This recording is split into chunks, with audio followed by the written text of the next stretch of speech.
welcome them. Welcome to Dinner Time Devotions at the Chapel.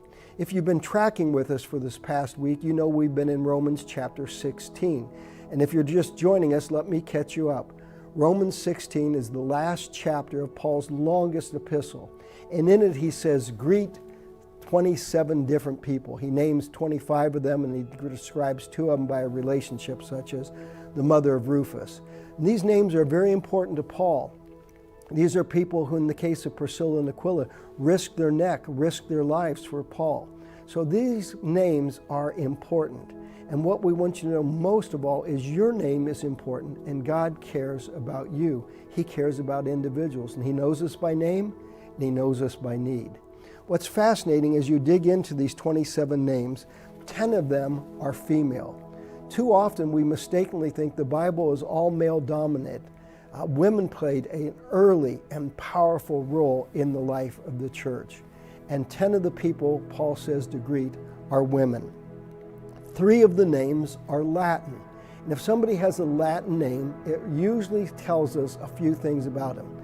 It tells us that they're Romans, they spoke Latin. And it also tells us that they were free people. If you were a Roman and you had a son, you gave him the name that represented that he was a freeman. And if you had a slave under the care of your house, you gave them a slave name so the world would know that as well. Of the names, 8 of them are Jewish, 17 are Greek, and 1, Simon of Cyrene, was an African.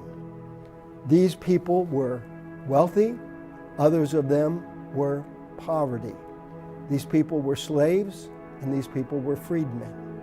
These people were amongst the intellectuals of their day, literate men and women. Many of these were illiterate men and women. This was a very, very diverse crowd. Paul wrote them and he named their names, and by using their names we can get just a little bit of background. And what we see is the church was very, very diverse in its early years. Greeks, Romans, Jews, Gentiles, slaves, freemen, men, women, an incredibly diverse group of people. And God says that's what His church should be like, and that's what His church will be like. In the book of Revelations, John says, I looked and I saw gathered around the throne a great multitude out of every tribe, out of every nation, out of every tongue. God loves every nation. God loves every person. God loves every language as much as He loves you and me. And we are to love people, and we are to try to build a church as diverse as we possibly can, because God loves us all. For God so loved some people, not a chance.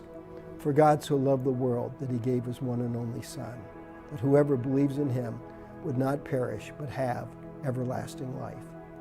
Before I sign off and say goodbye, let me remind you of the food drive that's going on here in the chapel. It's really a citywide effort. It's not just our church. Many churches and many ministries are helping. This is a time when people are really counting on the kindness of others, and we want to be the hands and the feet of Jesus, and this is one of the best ways I know to do that. If you need more details, call the chapel office any weekday, 625-6200, and they'll give you more details.